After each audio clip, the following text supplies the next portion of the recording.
මතකද එදා රස්තයෙන් අපිට හුස්ම ගන්න බැරි වුණු දවස්වල අපේ ළඟින්ම ඉඳන් අපිට හුලන් දුන්නේ මේ පරණ ෆෑන් එක. ඒක සද්ද කළා. ටිකක් පරණයි.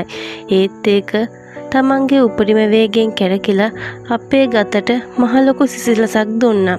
ඒක එදා අපේ පවුලේම සමාජිකයෙක් වුණා. හැබැයි දවසක අපේ ගෙදරට අලුත්ම දිලිසෙන AC එකක් ආවා.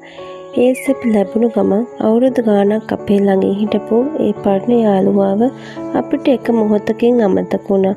අපි ඒක ගලවලා දූවිලි පිරුණු අඳුරු මුල්ලකට දැම්මා.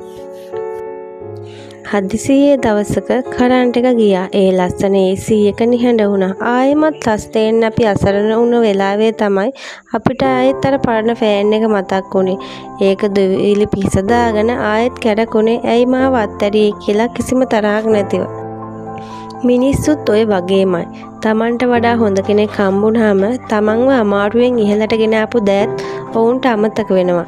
මතක තියාගන්න. මිනිස්සු ඔබට ලං වෙන්නේ ඔවුන්ගේ අවශ්‍යතාවයට මිස ඔබේ වටිනාකමට නොවේ.